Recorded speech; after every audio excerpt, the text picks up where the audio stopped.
Hello everybody, this is Mary Catherine at Red Robin Farm, and I thought I would give you a little update on our herb garden area because things have been growing, as they will do. This is a plant I bought. I don't know if I showed you before. This is Candy Tuft. Oh, sorry. Still don't have great camera skills. Now this bed needs some help. The hens got in here. Oh, sorry about the traffic, of course. The hens got into this bed and I need to get in there and fix it up some. My lemongrass, which used to be here, has not come back. See these dry broken stems? It has not come back. The other thing that I find disappointing, somewhere in here, I had some lantana. I don't even see where it was now. Almost none of my lantana has come back this year. This bed looks terrible. I think I'll just turn around. All right, so rosemary's looking nice. Have a tomato here. That is old daffodils. Oh, I've got to show you this. See, there's my rosemary. It's my only living rosemary. This is a eucalyptus I bought, and I'm going to keep it in a pot. I may pot it up to bigger and bigger pots. We'll see. Put a couple of Easter lilies in there just this morning. They were looking so pitiful in their leftover pots. See how my mint has come back? It's looking quite happy. The rest of this bed is all bulbs, and of course bulb season is spent. It's way past time. And there's another tomato. These are both, that one and that one are both Matt's Wild Cherries. And that's really the variety we have stuck with. Those are the best cherry tomatoes. All right, let's look over here. This is the new herb bed, and things are coming along well over here. There's the old marjoram, of course. These around here are all basil. There's 9 of those. I started those. All of this was started in the greenhouse from seed. On either side of this pretty little leaf that Adam made here, on this side and this side, you see there's thyme. Thyme is a slow grower, but once it gets established, it does very well. This is all in here. This is cilantro. And oh, it does so well. These beds were so well prepared by Adam. But see, you can already see that nice cilantro. Now this is my funky little trellis, and it fell over several times. I really pounded it into the ground. And then I planted some sweet peas here because I had leftover peas and thought, well, why not? And of course they will eventually go all the way up here, and they have beautiful little blooms, so that'll be fun. And then all of this is dill, which I started in the greenhouse, and it's actually looking pretty good. Again, it doesn't just shoot up really fast, but I'm kind of glad of that. This is parsley. It's already doing so well. Very green and happy. I put some stevia seeds over there. Stevia must be tricky. I don't know. I have nothing right here yet.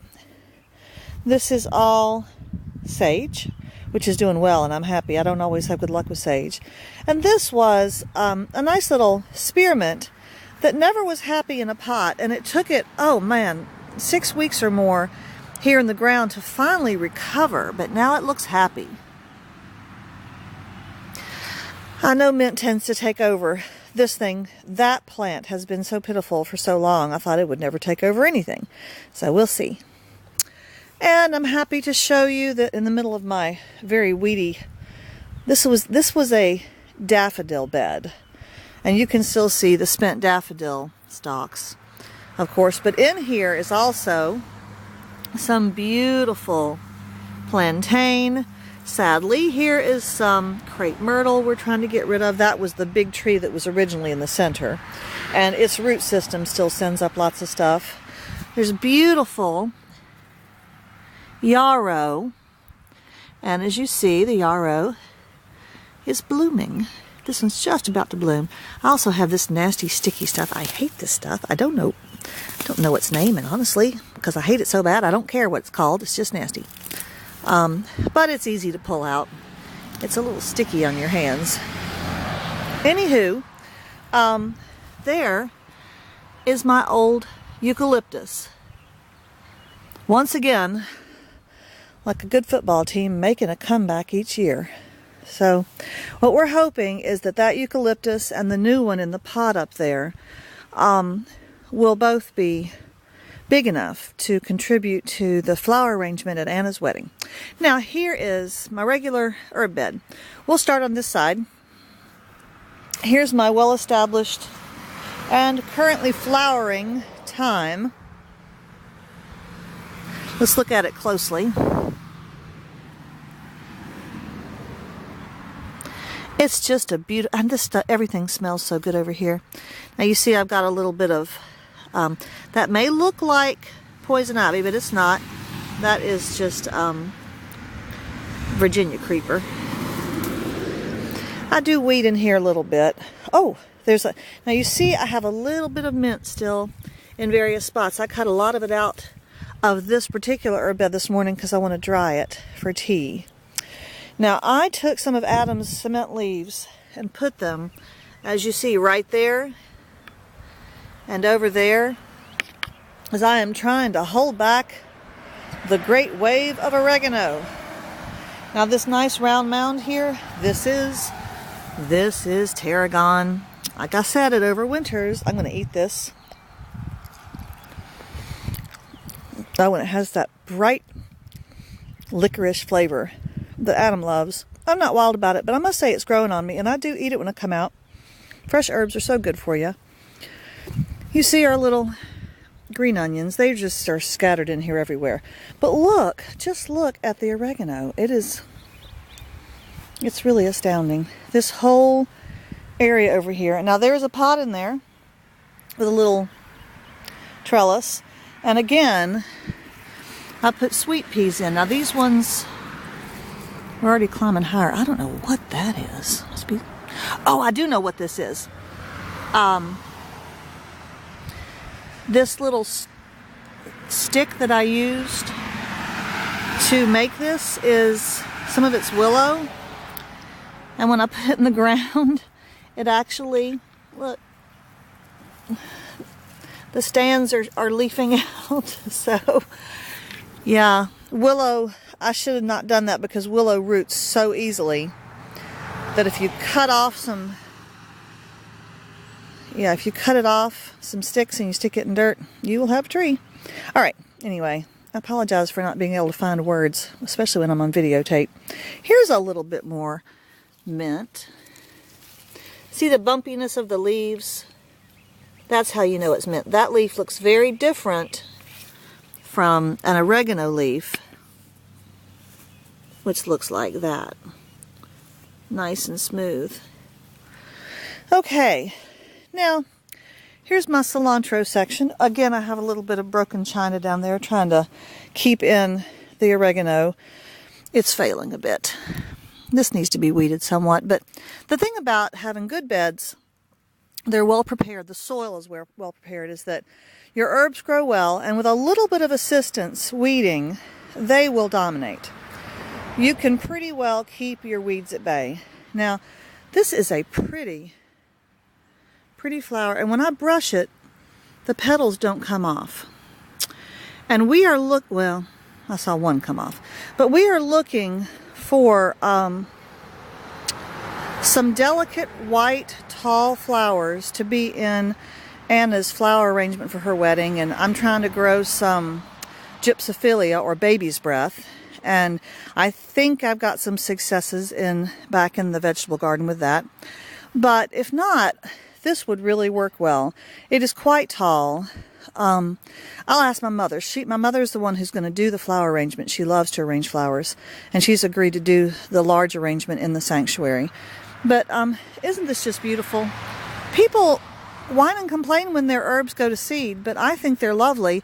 And when I allow my cilantro to go to seed, it means that I have cilantro all the time. So I've got some that's going to seed, and I've got some that's about to go to seed, and I've got some that's a bit shorter and perfect for cutting, and I have some little bitty ones down here too. So I've got a little of everything when it comes to cilantro, and it makes me quite happy. Matter of fact, I've got so much cilantro, you can't see it now because Adam recently mowed, but I have cilantro growing out in the grass. And I also have quite a bit growing in that middle walkway that allows us to come in and reach these beds easier. This is my lemongrass, no, not lemongrass, lemon balm. Again, this is another plant that has a somewhat bumpy leaf, same shape as a mint, similar shape to an oregano. Honestly, to identify things, it just takes time and experience, and if you look at them every day, you get really good at telling what they are. And sometimes you get good at spotting weeds, like a few down there. I've got a lot of clover, that's for sure. Now, you can see where we cut a big chunk of lemon balm recently. I broke a very pretty blue and white plate, I'm sorry to say, and it is starting the next barrier that's going to come across here and prevent that lemon balm from spreading into the whole rest of the bed, which, as you see, it already is. I'll dig all this up. I may just throw it out, or I get tired of transplanting it to other places. This part of the bed doesn't look very great, but it does have a lot of basil coming up. I sprinkled basil seeds in here, and then I planted a few randomly over here. So there's some basil, a little bit bigger, coming up there. I've got basil there, and lots of basil all in here and all in here. Not so much through the middle. I have a couple of more dill right there, and the dill, of course, will get way high, and the basil. My basil was huge last year. You've been hearing, I'm sure, my roosters. Since I have a little time left on this, I'm going to walk us over to the young chicken coop. These chickens are only a little over a year old. The rooster is a little over a year old, and the two silky mamas are also. Now, the orange hen is a little bit older. When I got her, she was older, and she was older than the other three. Those are the 4 adults I have. I also have some baby chicks in here, and I thought that you would have fun seeing them. Now, I hate my chicken coop door. I don't have the best chicken coop in the world, and I don't avow that I do. I may shut up and just let you listen to how cute they are. Hey, chicks. All right. No, we're not going to come free range today. All right, now you can see the little baby chicks. There's 4 of them. This one here has a brown face, so her name is Brownie. I'm going to say they're all hens. And you see there's one that's lighter. That one right there. And that's Dandy for Dandelion, because she's got a lot of yellow. And then I have 2 that are black, but one of them has a little yellow fluffy butt. So her name is Fluffy. And the other one is pretty much all black, at least right now. So we'll call her Blackie. So we have Dandy, Brownie, Blackie, and Fluffy. And we may come up with better names if they do prove to be hens, and if they do stay around because they're hens. I think I need to go empty out their water. It's looking a little scary. Now, Arthur, you be good. That's Arthur right there. He's the rooster. This is Autumn. She's his favorite hen. Okay. That is Sylvie, and that's Lady Gray. And those are my 2 silky mamas. Hang on a second. There you, and they love it when you dump water out. Then they all go drink the water on the ground. I really don't get that. Sylvie is the one that always goes broody first. And then Lady Gray kind of like sympathy broodies with her and ends up coming in and joining in the layer box. This is the laying box and becomes the brooder box when they decide to go broody. You see how much Start and Grow food I've got in there. Oh my goodness, they waste so much food. I think I'll open this up. Maybe you want to see, I don't know if I've showed you this before. This is my coop that Adam made with scrap wood, so don't judge. But it does make it easy to brush out. I keep boards here in the wintertime, and it's still been quite cool. It's only 71 today, but there's this wire underneath, so I take these loose boards out. They just lift right out. During the summertime when it's warm, And this also allows me to just get my handy dandy scraper. I bought this at the thrift store for like 50 cents. And when there's a little bit of poop in there, I just reach in there and scrape it and throw it on the ground. And this is probably, this little piece of ground outside of this coop is probably some of the richest soil on the farm. But nothing grows there because the chickens won't let it. They eat it all. These baby chicks are, what is this, Wednesday? Wednesday. They are a week and 2 days old. Actually, one of those black ones is about a week old. I love the little brown face on this one. They won't let you get very close. They'll run away, and I'm really afraid to zoom because I'm very afraid I would lose you. That's my other Roo. These hens are protective, but they're used to me, so notice how they kind of walked away and took their babies away. The babies have not yet learned how to do what Sylvie is doing, which is jump onto the ladder and walk up back into the coop. And now that they're out, it's a problem. So last night, I come in here at 8 o'clock. It's almost dark. It's cold. I have 2 broody mamas sitting on the ground with 4 babies underneath their wings.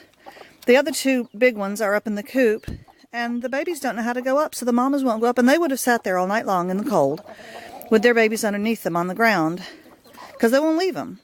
So I made them really mad, and they're so funny. I made them really mad, and I reached underneath their wings and intruded upon their privacy and took their babies away from them, and then just gently placed them inside that brooder box. And then, of course, I lifted the mamas up and put them in there too, which the silkies are very tame. I would never dream of lifting up Arthur, because he would really peck me. If I could get close to him, I would show you his comb. He had an injury while I was out of town. And you see how, I don't know if you can see how his comb flips over in the back. He used to have this bright red comb that stood up like fingers on the back of his head. Very handsome. I came back from being out of town, and he had a big hole on the top of his head at the bottom, at the back of his comb, and the very back of his comb is turned black. And it was the kind of hole that is made by another chicken pecking hard at his head trying to kill him. And the only chicken that would do that would be a chicken from that group down there. The enemy flock. These are my old birds. I really do love them. They're wonderful. They're actually tamer. Yeah, it's okay, Bernie. So there's, he's making his noises. There's Bernie. There's Bernie. He's bigger than Arthur and handsome. And there's Ethel and Pumpkin.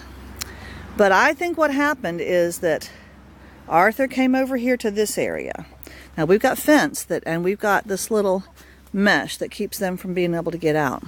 But that red gate right there, Bernie likes to sit on top of there. And I think sometime when I was gone, I don't know how he did it, but I do believe that Arthur stuck his head through the fence somewhere. And when he did that, Bernie attacked him and started pecking into his head. And Arthur only just barely got his head back in. See, look how he's dancing at me sideways. He's trying to figure out if he can take advantage. But I have taken a frozen chicken water and dropped it on his head before. I have picked him up and thrown him across the coop before, so he knows that I'm in charge. And I don't let him tell me what to do. And Adam, when I was gone, got attacked by him, got pecked by him. Adam picked him up by his legs and carried him around the pasture where the dogs were for a while. That kept him. Oh, look at them. They're being so cute. Look at them. You can hear them making their little baby cheepy noises. Uh-oh, there goes my phone. All right, I'm about out of time.